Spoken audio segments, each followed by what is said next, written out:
In the heart of Renaissance France, beneath marble ceilings and perfumed lies, a young king began to rot from within. They said his crown was forged not of gold, but of guilt, its weight too heavy for mortal flesh. When the bells of Paris rang for his coronation, they also tolled for the first soul he would damn. What followed was a reign soaked in superstition, blood, and whispered rituals that blurred the line between faith and madness.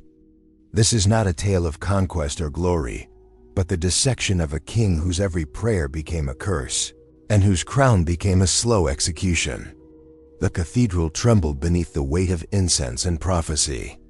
It was May of 1561 when the child King Charles IX knelt before the altar, his face pale as the marble saints watching from above. France, still bleeding from her endless religious wars, waited for a savior. Instead, she was given a trembling boy with haunted eyes. The organ wailed as the crown was lifted toward heaven, a relic heavy with the sins of generations. Catherine de' Medici, veiled in black, stood beside her son, her expression unreadable. When the archbishop lowered the circlet onto Charles's head, a raven landed upon the cathedral's stone ledge, its cry echoing like a warning from another world.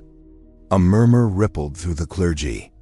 The candle beside Catherine flickered violently and died, leaving a curl of black smoke that stung her eyes. The congregation whispered that the devil had exhaled. Charles felt the metal press into his skull, colder than death itself.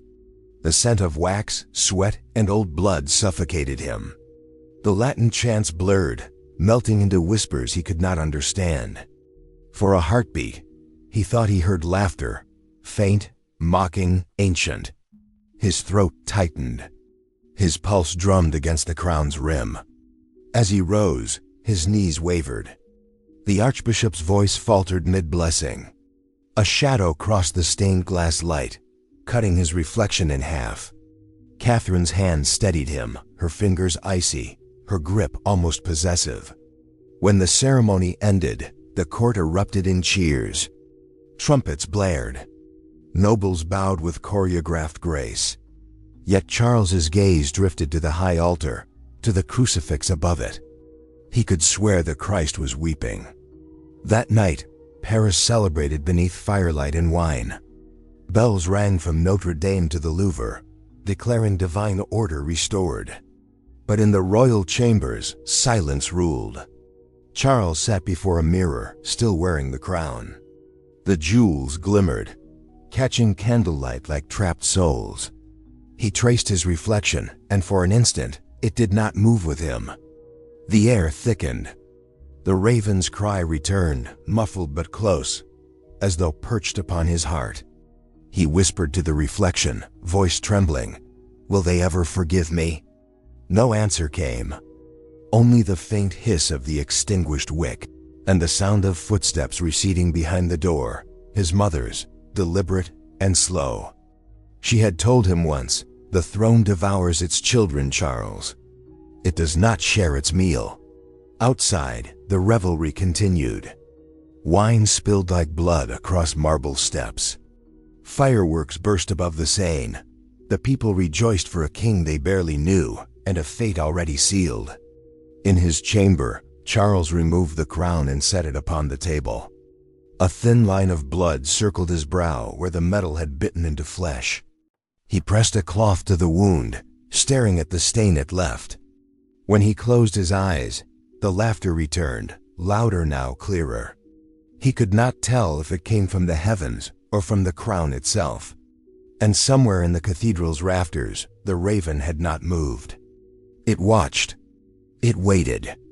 And France's new king began to dream of ruin. The raven was gone by morning, yet its absence felt like an omen fulfilled. The palace awoke under a heavy silence, a silence so complete it seemed to listen. Servants moved carefully through the corridors of the Louvre, speaking only in whispers, for the king had not slept. Charles sat by his window, his eyes hollow, staring into the gray dawn of Paris. The city below was veiled in mist, its chimneys bleeding smoke into the pale sky. His hands trembled as he touched the wound on his forehead where the crown had cut him. The skin had crusted dark red, forming a thin, circular scar, a reminder that the throne had already claimed its offering. He had begun to hear the walls breathe. At first, it was only the wind echoing through the marble halls, but soon the sounds took form, soft voices, layered and old. At night, they spoke to him through the tapestries, murmuring names he did not recognize. When he rose to confront them, only portraits stared back. The great gallery was his confessional. Line upon line of ancestral faces gazed down, kings, queens, saints, monsters, each one painted with the same eyes that now haunted him in mirrors. He would pace before them until dawn, his candle guttering low, demanding, "Which one of you betrayed me first?" The servants heard his questions, but never his answers. They would find him at sunrise, barefoot on the cold marble floor, muttering fragments of prayers distorted by fear. Each morning, Charles summoned his physician. The man would pierce his arm with a silver lancet and draw a cup of blood. The king believed it released the poison of treachery. "It keeps my thoughts clear," he whispered once. But the more blood he shed, the paler his mind became. Catherine watched in silence. She drifted through the corridors like a ghost in silks, her face powdered into serenity. She spoke to her son only through servants now, sending instructions folded in lace. The letters always began the same way, "For your peace of soul, my son," and ended with orders that deepened his unease. At supper, the court dined beneath chandeliers of crystal, yet the king ate little. The clang of silver disturbed him. He claimed to hear screaming in the reflection of the goblets. Sometimes he would glance at the mirror behind the throne and flinch, as though someone stood there unseen. The nobles whispered that the king's spirit was sensitive to divine messages. Others said his mind had turned, poisoned by his mother's potions. Only Catherine remained unmoved. "Let him dream," she said, "for kings who dream too little lose their thrones." One night, the whispers grew louder. The air in the marble hall turned cold, pressing against his chest like unseen hands. The portraits seemed to watch him breathe. Charles lifted a candle toward his father's likeness, King Henry II, and saw, for an instant, the painted mouth curve into a smile. He dropped the candle. Wax splattered across the floor like pale blood. That night he ordered every candle in the hall extinguished. He wanted darkness, yet darkness gave him back his own reflection, multiplied in every window pane, 100 versions of himself staring, accusing, afraid. When dawn came, a maid entered to open the shutters and screamed. The king had carved a circle in the marble with the tip of his dagger and knelt within it, his palms cut open, the blood smeared into strange patterns across the floor. He looked up at her, eyes shining with exhaustion. "They whisper because the crown listens," he said softly. "And it remembers everything." The marble circle where Charles had bled was scrubbed clean, yet the stain refused to vanish. Servants crossed that section of the floor quickly, heads bowed, muttering prayers beneath their breath. But the king seemed calm again, eerily calm. His mother called it a divine reprieve. France was restless. The air outside the palace reeked of tension, Catholic against Protestant, brother against brother. Paris was a city wound tight, ready to snap. To heal it, Catherine devised a ceremony of peace, the marriage of her daughter Marguerite to the Protestant prince, Henry of Navarre. The king agreed, or perhaps submitted. His eyes had the glassy sheen of a man already watching the world from another place. The preparations devoured the Louvre. Courtiers flooded the halls, their laughter clanging like knives on silver. Seamstresses stitched gowns until their fingers split, and barrels of wine arrived from Bordeaux by the dozens. Beneath the chandeliers, gold dust mingled with candle soot, a fragile illusion of unity.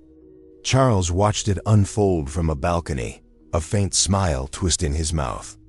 "A feast for peace," he murmured, "or for something hungrier." Catherine approached him, her perfume heavy with amber. France needs healing, she said. A spectacle of forgiveness. He turned to her, eyes rimmed red from sleeplessness. Forgiveness, he repeated, tasting the word like spoiled fruit. When the day of the wedding arrived, the city erupted in celebration. Bells tolled across Paris. Banners fluttered from windows. The cathedral gleamed with gold and incense. The bride was radiant, her gown a storm of pearls and white silk. Yet beneath the lace, her hands trembled. Henry of Navarre stood at the altar beside her, cautious but composed. His Protestant guards waited outside the church, unarmed by royal decree. Around them, Catholic nobles smiled too widely. Charles presided over the ceremony with a strange detachment, his crown tilted slightly as if it resisted his head. When the vows were spoken, the people roared with joy. For one brief moment, the city believed in peace. That night, the Louvre blazed with celebration. Music filled the air, lutes, drums, laughter. Goblets overflowed. The king sat at the center of it all, watching faces blur through wine and candlelight. To his left sat Catherine, serene. To his right, Henry of Navarre, wary, observing. As midnight neared, the king's expression changed. A page slipped him a folded note, sealed in black wax. Catherine's emblem marked it. He opened it with trembling fingers. The message was short. "Tonight we cleanse the kingdom." He read it 3 times, each word sinking like lead. His hand began to shake. The laughter around him warped, echoing as if heard through water. He rose from the table abruptly, knocking over a goblet. Red wine spread across the white cloth like a wound. "The air feels wrong," he whispered, though no one heard. In the corridors beyond the banquet hall, shadows moved, soldiers waiting without orders, blades half drawn. The torches flickered as though the walls themselves breathed in anticipation. From her throne, Catherine lifted her goblet, watching her son with quiet satisfaction. The musicians played louder. Outside, the bells began to toll again, though no hour had struck. Charles felt something stir deep within his chest, the same cold whisper that haunted his dreams. He looked down at his hands, trembling under the candlelight. The marriage had sealed more than a union. It had signed a death warrant. The bells began before midnight, uneven, uncertain, like a drunkard's heartbeat. At first, the city mistook them for another wedding celebration. Then came the screams. Charles X stood at the balcony of the Louvre, wrapped in his hunting cloak, though the night was warm. Below him, Paris shifted from stillness to chaos. Torches flickered through the narrow streets, forming rivers of red and gold. The first gunshot cracked like the tearing of the sky. Then another. Then 1,000. The massacre had begun. From every quarter, armed men surged through the darkness. They carried the king's colors and shouted his name, but their voices were thick with hate. Protestant homes were broken open. Doors splintered, women dragged by the hair into the streets. The Seine caught the first bodies before midnight and did not stop drinking until dawn. Charles watched from above as if staring into his own fever. The city that had bowed to him now devoured itself. Each shriek seemed to echo through his skull. He gripped the balcony rail until his knuckles bled. Inside, the palace was no safer. Courtiers huddled in corners, listening to the chaos below. Catherine walked calmly among them, her face lit by torchlight. "France is being cleansed," she whispered. "The sickness must be drawn out." But to Charles, the sound of cleansing was madness. His chest heaved. He turned from the window, pacing, muttering prayers that dissolved into laughter. A captain entered, his armor spattered dark. "Sire," he said, bowing low, "the city obeys your will." "My will?" Charles asked. The words cracked in his throat. "My will is peace." The captain hesitated. "Your mother's orders bear your seal." The king's eyes widened. He pressed both hands to his temples as if trying to crush the voices rising there. Seal, seal. I never. He stumbled toward the door, then froze as a new sound reached him. Distant, rhythmic, inhuman. It was the tolling of every church bell in Paris, all at once, as though the city itself were ringing a death knell. He lurched back to the balcony. Smoke blanketed the streets. Flames licked the rooftops, casting the gargoyles of Notre Dame into monstrous silhouettes. Through the haze, he saw soldiers dragging men toward the river. The water below shimmered red in the torchlight. Charles began to laugh. It started as a dry, broken sound, but grew until it filled the air. Laughter stripped of reason. Laughter that frightened even the guards. "Look!" he cried. "They baptized the city in blood." Catherine's voice cut through the din. "Silence, Charles. You are king. Kings do not tremble." But he did. He sank to his knees, staring down at his trembling hands. The laughter turned to gasps, then to sobs. "They will curse my name," he whispered. "They will curse us all." By dawn, the bells had fallen silent. Only the crows called now, feasting on the gutters. Charles still stood at the balcony, his cloak soaked with sweat, his lips cracked and colorless. When a servant tried to lead him inside, he resisted, eyes fixed on the streets below. "Listen," he said. "They're still screaming. Beneath the stones. They're still there." The servant heard nothing, only the wind moving through the broken city. But Charles pressed his ear to the marble balustrade and smiled faintly, as if comforted. Paris slept beneath him, drenched and silent. And the king finally knew what it meant to rule. The palace no longer slept. Servants whispered that the air itself had changed since the massacre, heavy, metallic, as though the walls had learned to breathe. Charles IX walked its corridors like a ghost. His eyes were sunken, his nails blackened. When he spoke, his words drifted between languages, Latin prayers tangled with French curses. He claimed the screams had followed him back from the streets. "They're beneath the floors," he told his physicians. "They move when I sleep." At first, the court dismissed it as exhaustion. Then came the smell, incense mixed with iron. It seeped from a locked chamber near the king's apartments, where workmen were seen entering at night, carrying mirrors, iron rods, and bowls of burning herbs. Catherine asked no questions. She simply nodded when the steward informed her.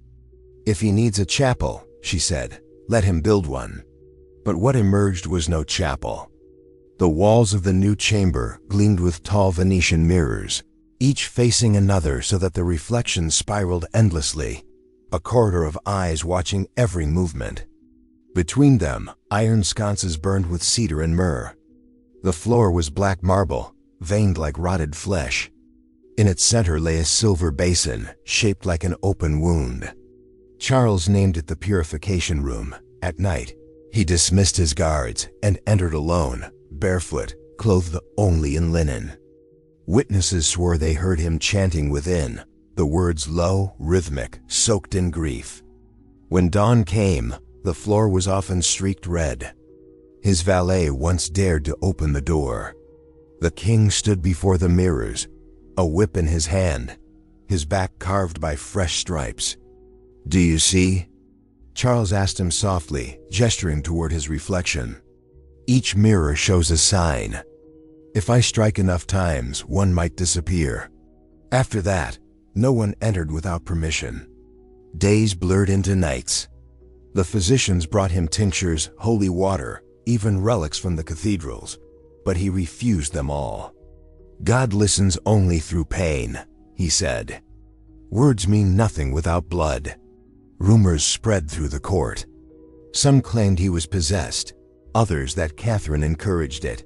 Better for the people to fear a mad king than despise a weak one. But when courtiers laughed about the mirror chapel, their laughter faltered as the king appeared suddenly among them, pale as wax, eyes fever bright. "Tell me," he whispered, "how many reflections does a soul have before it shatters?" No one answered. One night, The guards outside the chamber heard the whip fall again and again, followed by silence so deep they thought he was dead. They forced the door open. The air inside shimmered with incense and sweat.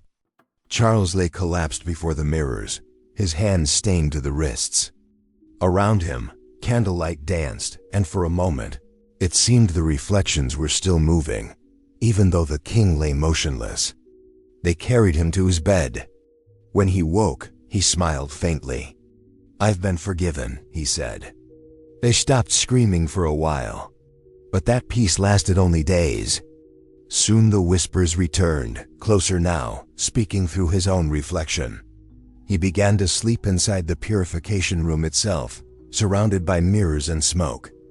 The servants brought food, no one saw him eat. By winter, he no longer looked human. His body was a map of bruises. His voice cracked like burnt paper. Yet every night, the candles were relit, and the ritual began again. The room had become both confessional and prison, a shrine to the king's unraveling. And outside, Catherine smiled. The cure had begun to work. The winter air over Paris grew thick with rot. The king's chambers stank of incense and old wounds. Charles slept little. When he did, he woke gasping, convinced the mirrors were breathing. Catherine watched her son fade, her expression carved from calm calculation. She had tried priests and leeches, now she turned to a different kind of faith. One night, she sent for a man who did not exist in the court's records, an Italian called Renato Bianco, rumored to have studied in the catacombs beneath Florence. He arrived under cover of fog, his hands gloved, his eyes the color of tarnished metal. "Majesty," he said with a bow that seemed to mock reverence, "you bleed for ghosts. I bleed for knowledge. Perhaps our wounds can meet." Charles studied him with a child's curiosity. "Can you stop the voices?" "I can silence anything," the alchemist replied. "But all silence has a price." Within hours, Bianco was installed in the lower halls of the Louvre, his chamber filled with copper bowls, animal bones, and scrolls blackened by fire. From the vents above, the courtiers caught the smell of burned mercury and vinegar, a sourness that clung to their lungs. At night, the king descended to him. Together they worked by candlelight, performing rituals no priest would bless. The alchemist mixed powders that hissed when touched by blood. He drew circles on the floor with chalk and whispered invocations that made the guards cross themselves. Bianco explained that corruption in the royal bloodline could be purified only through balance, to replace decay with decay. Charles listened as though hearing gospel. Soon, the alchemist began the transmutation sessions. The king would sit half naked while Bianco brushed his skin with mercury solution until his veins gleamed silver. "The poison carries the sickness out," Bianco murmured. "Let it flow where it may." Days later, Charles's hands trembled uncontrollably. His tongue felt heavy, his gums bled. Yet he insisted on continuing. "If my blood turns black," he told his mother, "then the sin is leaving." Catherine nodded, masking the horror in her eyes. "Whatever must be done, my son. France depends on your cleansing." Each experiment grew stranger. Dead birds were burned, and their ashes mixed with wine. Candles were dipped in the king's blood, then extinguished over bowls of holy water. The alchemist claimed these rituals thinned the barrier between sickness and salvation. But the court began to notice the change. Charles's pupils dilated unnaturally. His teeth darkened. His speech blurred. He spent hours staring into the mirror, convinced the reflection was decaying faster than he was.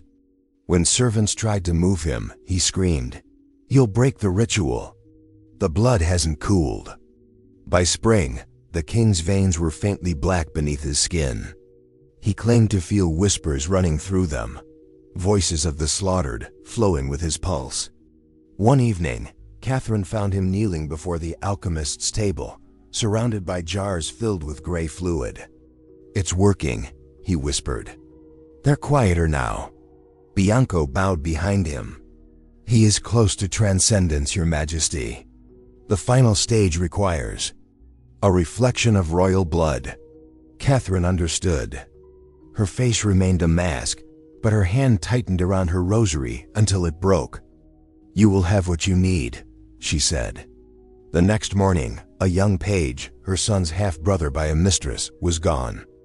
The alchemist's chamber reeked of blood and mercury.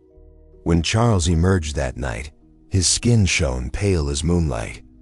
It's done, he said softly. I feel clean. Bianco vanished days later. Some said Catherine paid him to disappear. Others swore he never existed at all. But from then on, the king's veins pulsed black, and his laughter no longer sounded human. The summer of 1573 arrived like a fever. The royal gardens bloomed with the stench of rot, sweet, heavy, unbearable. Inside the Louvre, the king's laughter echoed down the marble halls, sharp and sudden, like the cry of a wounded bird. His skin had turned ghostly pale. His fingers trembled even when still. Yet he announced with trembling joy that he would host a grand banquet, a celebration of France's rebirth. Catherine de' Medici approved it, though her eyes betrayed no warmth. The court, wary and curious, prepared. Gold was polished, banners hung, the chandeliers cleaned until they glittered like fresh bone. But those closest to the king whispered that something darker was planned. When the guests entered the grand hall, they froze.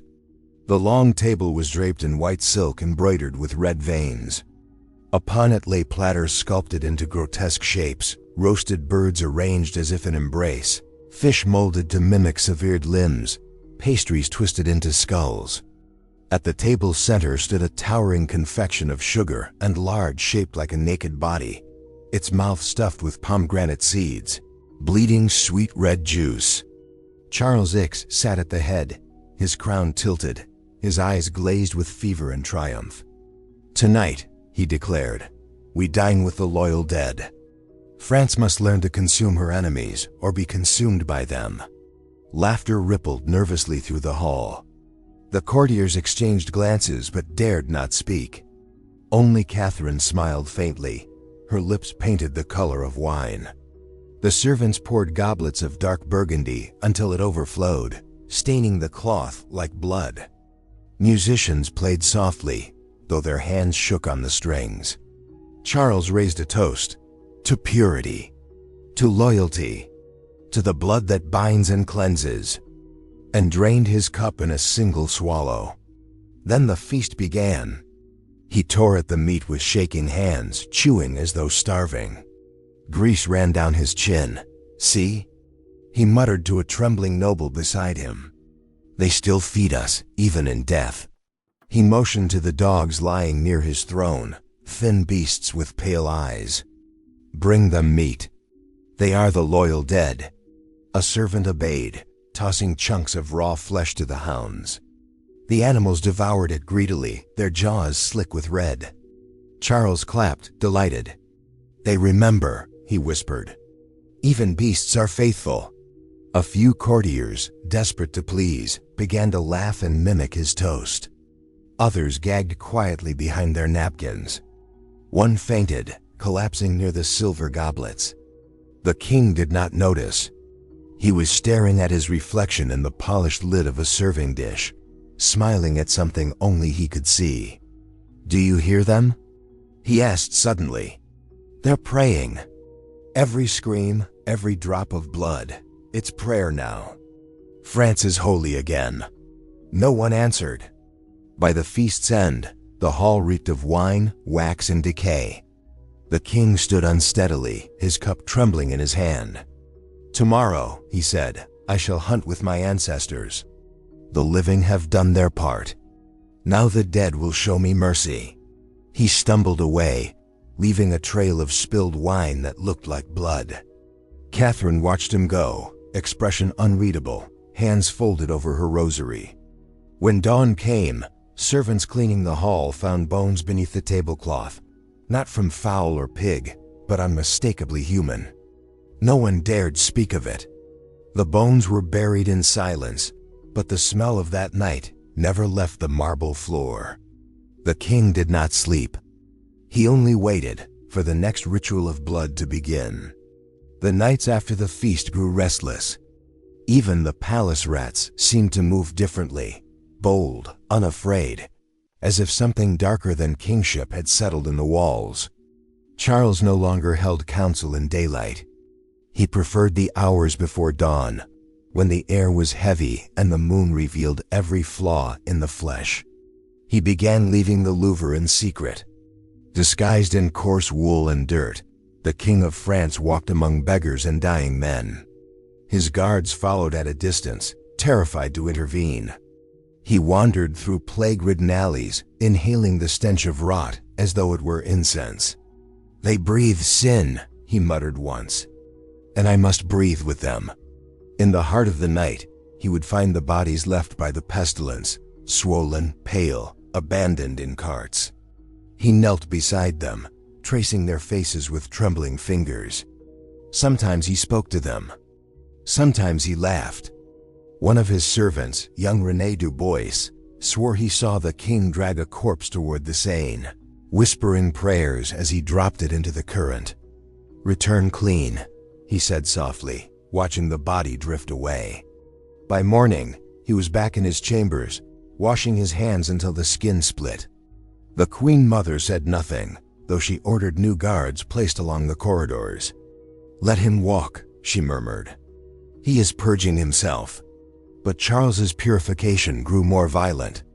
Soon, it was not enough to touch the dead. He needed to make them. He ordered a new kind of hunt to be conducted outside Paris, deep within the royal forests. It began quietly.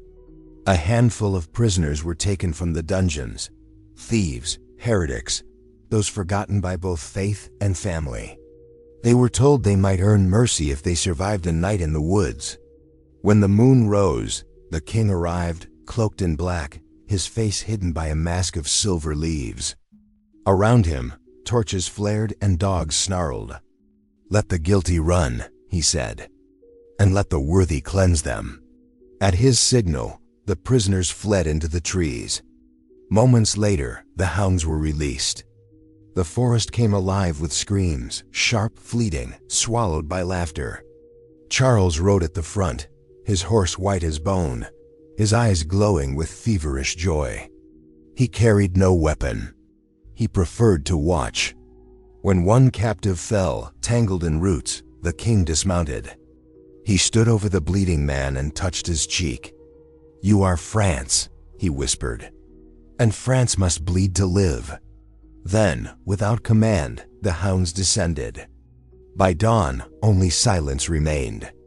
The courtiers who had accompanied him stood pale and trembling. Charles looked at his hands, smeared with dirt and crimson, and smiled. "The blood cools the fever," he murmured. Back at the Louvre, he ordered the servants to fill his bath with water from the same stream where the bodies had been washed. "I will be baptized anew," he said. The servants obeyed, their faces gray with dread. When he sank into the water, he gasped, eyes rolling back, whispering prayers to saints no one had ever heard of. Afterward, he slept for 2 days. When he awoke, he asked for wine, and the next hunt. The pattern repeated, each darker, crueler, closer to frenzy. The king's laughter returned, but it no longer sounded human. It echoed through the forest like the cry of something feral. And the people of Paris began to whisper again that their king had traded his crown for a shadow that hunted in his stead. By autumn, the king's hunts had ceased, not from mercy, but from exhaustion. His body had become a frail vessel, trembling with every movement.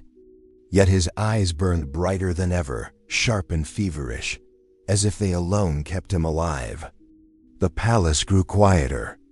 The laughter of the courtiers faded, replaced by cautious steps and whispers behind locked doors. Catherine de' Medici ruled in the silence that followed. She appeared at every council, her black gown sweeping like smoke. Those who looked at her too long claimed they could feel the chill of confessionals. She spoke little, but her influence grew like mold, Unseen, unstoppable. Charles remained confined to his chambers. The tapestries were drawn shut. Sunlight had become his enemy. He spent hours pacing before the mirror, muttering under his breath. "She's there," he would say. "Behind me. Always behind me." Servants reported that he spoke to his reflection as though it were his mother. "Why do you watch me, Catherine?" he hissed once, slamming his hand against the glass. "Was I ever your son, or just your offering?" One night, a chambermaid entered to find the mirrors covered with black cloth. The king sat in the corner, cross-legged, his hands smeared with wax. "If she cannot see me," he whispered, "perhaps she cannot own me." But Catherine did see him, more clearly than ever. She visited nightly, her footsteps echoing in the hall before she appeared in his doorway, face hidden beneath a veil. Their conversations were long hushed, poisonous. "My son," she would begin softly, "France trembles while you hide. You must show strength." Charles would smile weakly. "Strength? You drained it from me, mother. You fed me to your gods and called it duty." "Duty," she replied, "is the only God that answers." Their words grew sharper with each visit. What began as counsel turned to confession, and then accusation. He blamed her for the massacre, for the whispers, for the curse that haunted his blood. "You made me the vessel," he rasped. "You poured the kingdom's sin into me like wine." "And you drank it willingly," she said. "Do not pretend you are innocent." The servants who overheard through the doors spoke of strange sounds, a man weeping, a woman praying, then silence broken by laughter.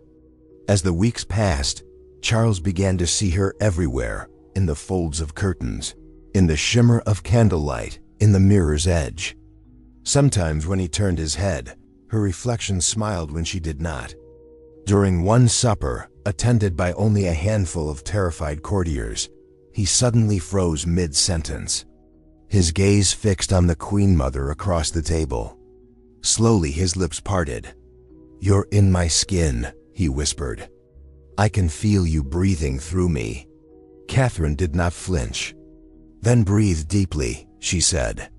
That night, the king locked himself in his chamber and burned the black cloths from his mirrors. As the glass cleared, his reflection looked back, but the face was not his own. Her eyes stared from his sockets. Her smile curled on his lips. He screamed until dawn, and when the guards forced the door open, they found him standing before the mirror, laughing through tears. "Do you see?" he whispered. "The crown doesn't belong to me anymore." In the reflection behind him, Catherine's image lingered, her veil gone, her hand resting lightly on his shoulder. By winter, the palace air itself seemed infected, heavy, still and sour with candle wax and decay. The king no longer left his chambers. Curtains remained drawn, the windows sealed shut, as if daylight itself would burn through his thinning skin. Servants came and went in silence, eyes lowered, leaving bowls of untouched broth beside his bed. Charles IX had begun to bleed. It started as a cough, small and sharp, the kind that rattled a rib but passed quickly. Then came the taste of iron. Soon, his handkerchiefs bloomed crimson, folded neatly beneath his pillow like sacred relics. The physicians whispered tuberculosis. The priests murmured penance. But Charles believed neither. "It is not sickness," he rasped. "It is judgment." At night, he felt them, the ones he had ordered killed. They stood at the foot of his bed, pale and watchful, their mouths open but silent. Their presence chilled the room. Sometimes, in his delirium, he reached toward them, whispering names he barely remembered. When dawn came, he found bloody handprints on the sheets. The court avoided the king's wing.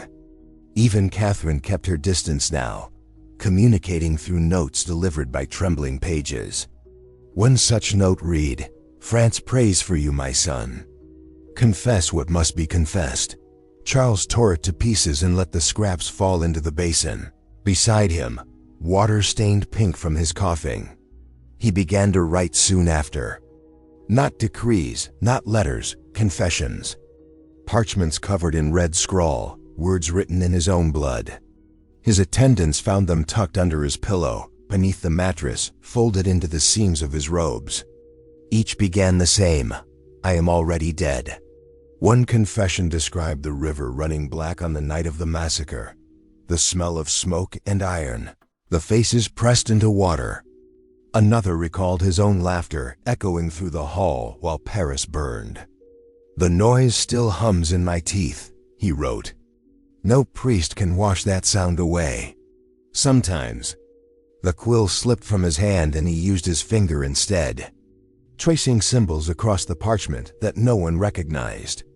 Circles, crosses, spirals that bled into each other. When asked about them, he only smiled faintly and said, "It keeps them from entering through the ink." His body weakened, but his eyes remained fever bright. He began speaking to unseen figures, first softly, then shouting. "They're at the walls." He cried once, gripping his servant's wrist hard enough to draw blood. "They want my crown. They want my tongue." No doctor could calm him. No prayer reached him. By the final weeks, he no longer distinguished the living from the dead. He saw ghosts among his courtiers, and courtiers among his ghosts. One night, he tried to stand before the mirror but collapsed before reaching it. Crawling on the marble, he left a trail of blood behind him, a mark that servants dared not clean until Catherine commanded it. When dawn came, they found him asleep at the base of his bed, a parchment clutched in his hand. The ink had run from his fevered sweat, but one line remained clear. I write this not for forgiveness, but for remembrance. For when the crown falls, France must know the price of faith. Signed, the last king of France. Outside, bells tolled for morning mass. Inside, the coughing started again, slower, wetter, hollow. The plague was not of the body anymore. It had taken the throne itself. The palace had grown unnaturally quiet. Curtains hung like mourning veils, and even the rats avoided the king's corridor. No laughter, no music, no council meetings, only the faint scratching of quills and the rattle of a dying breath echoing through the marble halls. Charles Ix no longer recognized time. Days melted into nights, marked only by the dripping of wax from the hundreds of candles that burned around his bed. He had ordered them lit at all hours, claiming the light kept the spirits away. Yet even under their trembling glow, his shadow still shook on the wall, long, thin, restless. "Bring the bones," he whispered one night, his voice a shredded whisper. His servants hesitated. "The bird bones," he insisted, his eyes glinting fever bright. From a chest beside his bed, they retrieved a bundle of small, white remains wrapped in silk, bones of sparrows and doves he'd ordered caught weeks earlier. He placed them in a circle on the floor, arranging them with trembling fingers, muttering fragments of Latin, fragments of madness. He was preparing his final ritual. The alchemist had long vanished, fled perhaps, or executed in silence. Yet the king remembered every word of his teachings, the vapors, the chants, the sacrifice of flesh to purify the soul. He believed death itself could be negotiated, if only the right language were spoken. That night, the chamber was transformed. Mirrors lined the walls, reflecting 1,000 flickering flames. The bones gleamed like tiny relics. Bowls of mercury and wine stood on the table beside him, glimmering under candlelight like liquid moons. Catherine's spies reported hearing a chant, slow, rhythmic, unnatural, drifting from the king's chamber past midnight. The guards refused to enter. They said the air inside felt heavy, thick, as if breathing it would stain the lungs. Charles stood barefoot on the cold marble, robes loose around his wasting frame. His skin had turned pale as parchment, veins dark and swollen beneath the surface. His lips trembled as he lifted the goblet of mercury wine. "Absolvo me," he murmured, "for I am both priest and sinner." He drank. The liquid burned his throat. A shudder passed through him, then a strange calm. He staggered toward the mirror, blood trailing down his chin, and pressed his forehead against the glass. "They're quiet now," he whispered. "Do you hear it? The silence between screams?" But silence was never mercy. Moments later, his reflection began to waver, the contours bending, reshaping. He saw faces behind his own, pale, blood-stained, unblinking. The murdered ones. They filled the mirror, crowding closer, their mouths opening in unison. He screamed, hurling the goblet against the wall. Servants burst in to find him on his knees, clawing at the marble, laughing and sobbing all at once. "They've forgiven me," he cried, though his voice trembled like glass. "They've taken the crown from my head and placed it in the river." He collapsed soon after. As dawn approached, only one attendant remained, a boy who had once polished the king's boots. He knelt beside the dying monarch, holding a damp cloth to his lips. Charles opened his eyes one final time. "They're still screaming," he whispered, "even under the stones." Then, with a faint exhale, his chest stilled. Outside, the first light crept through the mist over Paris. Bells began to toll, unbidden, their sound rolling through the streets like a ghostly summons. Within the palace, the candles kept burning, flames flickering above the bones, their light refusing to die. The ritual had ended, but the curse remained. When the bells of Paris tolled that morning, their echoes carried farther than sound should travel, over the river, through the alleys, and into the hearts of those who had once called him king. By dusk, the city already whispered, "The crown has fallen." Inside the Louvre, the royal corridors had turned to catacombs. Candles guttered in their sockets, the air smelled of wax and iron, and the floor beneath the king's chamber was still dark with stains that no servant could scrub away. Catherine de' Medici stood in the doorway, veiled in black, her expression unreadable. Before her lay her son, not a monarch, not a martyr, merely a ruin. "Seal it," she ordered. Her voice did not tremble. The servants obeyed. Doors were barred, windows shuttered, the chamber sealed with melted wax and the royal sigil. The boy who had tended to the king's final night was never seen again. Some said he was paid in silence. Others swore he went mad, claiming the candles in the purification room still burned without flame. For 3 days, Catherine forbade mourning. There were no processions, no dirges, no portraits draped in black. "France needs a crown," she said coldly, "not a corpse." Yet even she could not bear to remain within the same walls. By nightfall, she moved her apartments to another wing, leaving behind the stench of incense and death. But the smell followed her. Those who later passed the sealed door of the purification room reported strange things: the faint rustle of cloth, the sound of dripping water where none should be, a soft murmur like prayer beneath the stone. The guards assigned to that corridor rotated constantly. None lasted more than a week. One confessed that he'd heard someone whispering from the other side, "They're still screaming." Catherine ordered the entire wing bricked over. The masons worked by torchlight, their faces pale as they laid stone upon stone. When they finished, the Queen Mother pressed her hand against the final brick and said only, "Let France forget." But memory has a way of breathing through walls. Whispers persisted among courtiers that the king's body had blackened before burial, that his eyes never fully closed, that blood had seeped from his mouth even after death. A priest summoned to bless the room fainted before completing the prayer. "It isn't death that lives here," he said afterward, trembling. "It's confession." Weeks passed. The court moved on. A new heir was crowned, and France exhaled, eager to bury the madness beneath ceremony and incense. Yet every rumor, every shiver of unease traced back to the same place, that sealed corridor, where candles had once burned for redemption and ended as torches for despair. Years later, when the next king ordered a renovation, workmen broke through a forgotten wall. What they found was not a chamber, but a tomb, mirrors clouded with age, Melted wax hardened on the floor, and the faint outline of a circle made from bird bones turned to dust. The air inside was thick and bitter, as if centuries had refused to move on. They resealed it by dawn. None dared speak of what they'd seen. But the legend endured.